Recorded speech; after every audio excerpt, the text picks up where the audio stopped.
आणि माझ्या जमलेल्या तमाम हिंदू बांधवांनो, भगिनींनो आणि मातांनो,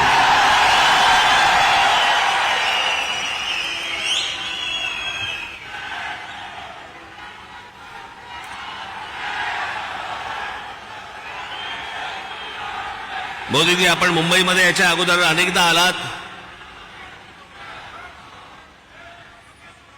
पण बरोबर 21 वर्षानंतर आपण आज शिवतीर्थावरती इथे आलात. मला आजही आठवते त्यावेळेला आपण इथे कमळामधनं बाहेर आला होतात आणि 2014ला आपण कमळ बाहेर काढलं.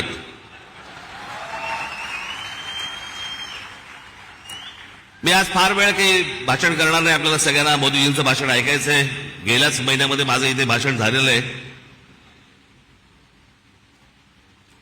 3 टप्प्यामध्ये फक्त बोलणार आहे मी. त्यातला एक टप्पा झालेला आहे. त्यातला पहिला टप्पा होता मोदीजींची पहिली 5 वर्ष. त्या टप्प्यावरती जे बोलायचंय ते 2019 साली बोलून गेलोय.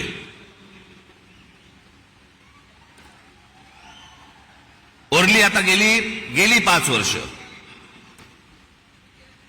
मला असं वाटतं आता देवेंद्रजी, मुख्यमंत्री, अजितदादा, इतर सर्वांनी, उद्धव ठाकरे, शरद पवार आणि इतर सर्व माणसांवरती वेळ घालवला. मला असं वाटतं त्यांच्यावरती बोलायची गरज नाही. जे सत्यताच येणार नाहीये त्यांच्याबद्दल आपण का बोलतो?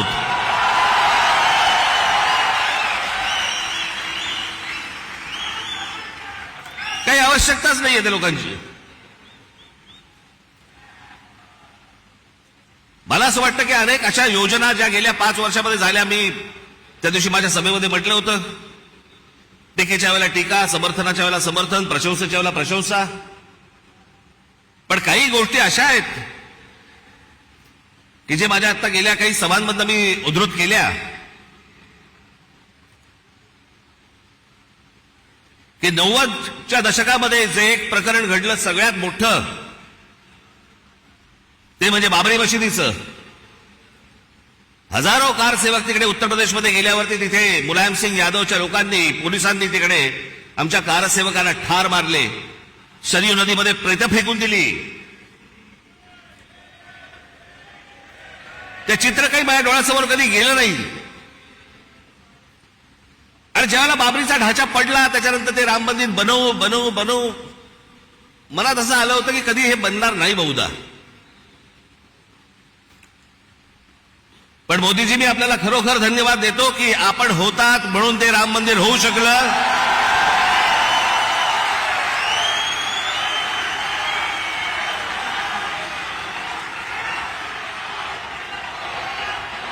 अन्यथा ते झालंच नसतं.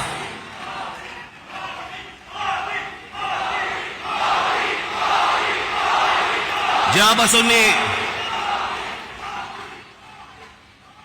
पूर्वीचा इतिहास, भारताचा स्वातंत्र्य नंतरचा इतिहास जेव्हापासून बघतोय तेव्हापासून एक गोष्ट कानावरती पडायची सगळ्या बाजूनी, की या देशातलं 370 कलम काश्मीरमधलं रद्द झालं पाहिजे.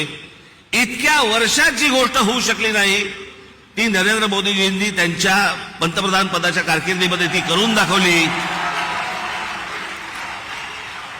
आज त्याच काश्मीरमध्ये जाऊन तुम्ही जमीन घेऊ शकता, जागा घेऊ शकता.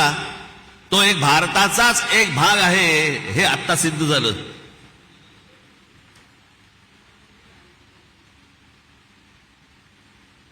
राजीव गांधी ज्या वेळेला पंतप्रधान झाले त्यावेळेला एक मोठी केस झाली होती आणि एक प्रकरण सुप्रीम कोर्टामध्ये होतं आणि सुप्रीम कोर्टाने निकाल हा शाह बानो नावाची एक महिला होत्या त्यांच्या बाजूने लावला होता. आणि सुप्रीम कोर्टाने तो निकाल लावल्यानंतर राजीव गांधींनी लोकसभेमध्ये बहुमताच्या आधारावरती तो सुप्रीम कोर्टाचा निकाल, म्हणजे ज्या बाईला न्याय मिळाला होता, तो काढून टाकला. आणि त्या मुस्लिम महिलेला कधी न्याय मिळू शकला नव्हता एका छोट्या पोटगीसाठी.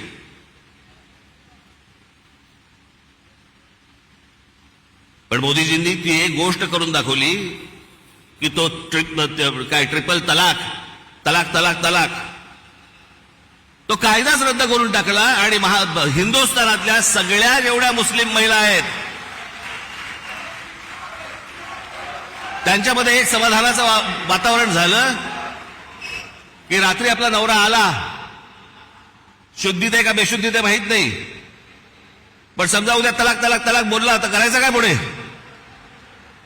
पण तो विषयच बंद करून टाकला. मला असं वाटतं की हे अनेक गोष्ट, अन्नधान्य पुरवण्यापासून लस देण्यापासून अनेक गोष्टी झाल्या, पण मी ह्या सगळ्या गोष्टींना सर्वात धाडसी निर्णय मानतो.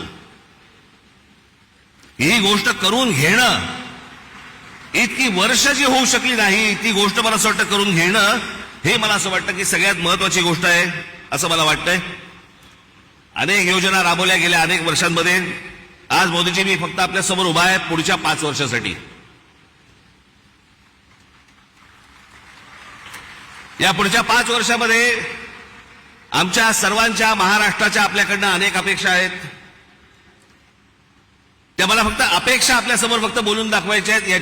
याच्यापेक्षा मला कुठचंही लंबचौडं भाषण नाही करायचंय. त्यातली पहिली अपेक्षा आहे की गेले अनेक वर्ष खितपत पडलेला मराठी भाषेला अभिजात भाषेचा दर्जा मिळावा, ही गोष्ट आपण पंतप्रधान झाल्यानंतर मराठीला तो सन्मान मिळेल अशी मी मोदीजींकडे अपेक्षा व्यक्त करतो आणि ती होईल, तितक्याच धाडसाने ती होईल अशी मला खात्री आहे.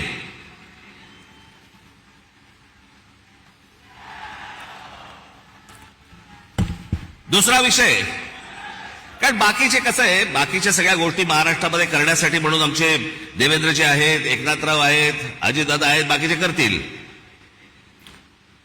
पण या देशाच्या अभ्यासक्रमामध्ये, या देशावरती साधारणपणे 1000 वर्ष परकीयांनी राज्य केलं, पण त्या 1000 वर्षामधली 125 वर्ष हे मराठा साम्राज्य होतं या संपूर्ण हिंद भूमीवरती.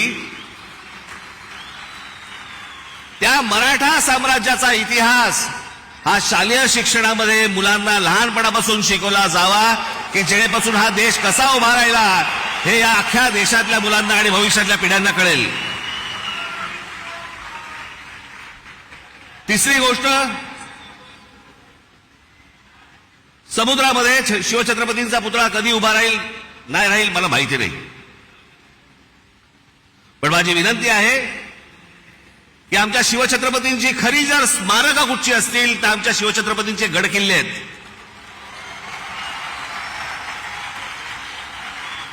आणि या गडकिल्ल्यांना पूर्वीचं ऐतिहासिक वैभव प्राप्त करून देण्यासाठी म्हणून आंतरराष्ट्रीय दर्जाची एक समिती नेमावी. भविष्यातल्या येणाऱ्या पिढ्यांना, या देशातल्या पिढ्यांना कळेल की आमचा राजा कोण होता आणि त्यांनी काय इतिहास गाजवला हे त्या आमच्या गडकिल्ल्यांवरनं कळेल. याच्यासाठी म्हणून आपल्याकडनं गोष्ट व्हावी अशी माझी अपेक्षा आहे.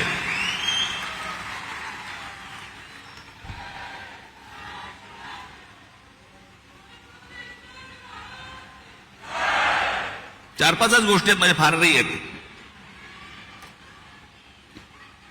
देशभरामध्ये अनेक ठिकाणी मोदीजी आम्ही पाहिलं की आपण उत्तम रस्ते बनवलेत, अनेक फ्लायओव्हर्स बनवलेत, अनेक ब्रिजेस बनवलेत.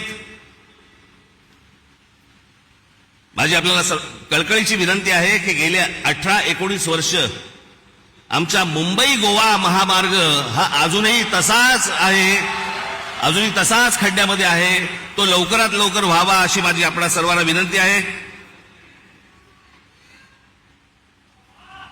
मगाशी रामदासभाईंनी उल्लेख केला,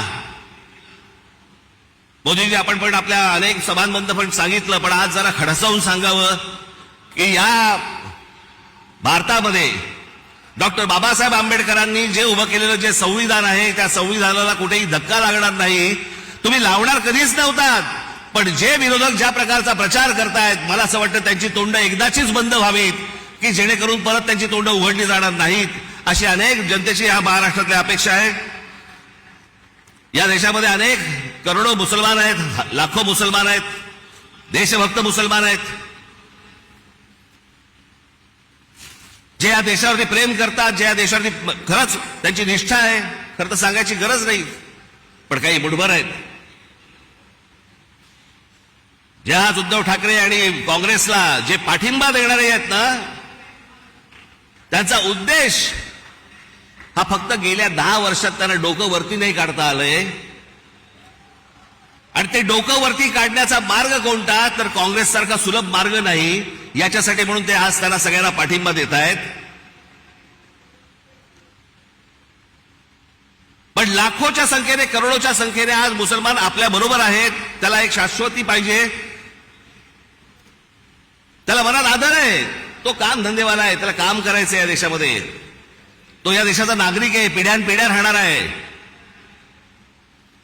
पण मला असं वाटतं की हे जे मुठभर आहेत, हे ओवेसी सारख्या ज्या अवलादी आहेत, यांच्या मागून फिरणारे जी लोक आहेत, यांचे जे अड्डे आहेत, हे अड्डे एकदा तपासून घ्या. तिथे माणसं घुसवा, देशाचं सैन्य घुसवा आणि हा देश एकदा कायमचा सुरक्षित करून टाका. म्हणजे आमच्या आया बहिणींना याच्यापुढे देशामध्ये फिरताना कोणत्याही प्रकारचा त्रास इथे होणार नाही, अशी मी आशा अपेक्षा बाळगतो. आणि शेवटचं म्हणजे आमची मुंबईची रेल्वे. लाखो प्रवासी या रेल्वेने प्रवास करतात. या प्रवास करणाऱ्या रेल्वेच्या संपूर्ण यंत्रणेवरती आपण केंद्र सरकारने आपण बारीक लक्ष द्यावं. जास्तीत जास्त त्याच्यासाठी पैसे द्यावे. जास्तीत जास्त ती यंत्रणा चांगली कशी होईल याच्यासाठी म्हणून आपण पाहावं. एवढ्याच फक्त मी आज अपेक्षा आपल्या समोर घेऊन आलो होतो. बाकी भविष्यातला येणारा हिंदुस्थान हा आपल्या हातून उत्तम पद्धतीने मोठा हो, जगात मोठा हो, घडो, ही एक आशा अपेक्षा बाळगतो आणि आपल्या सर्वांची मी रजा घेतो. धन्यवाद. जय हिंद, जय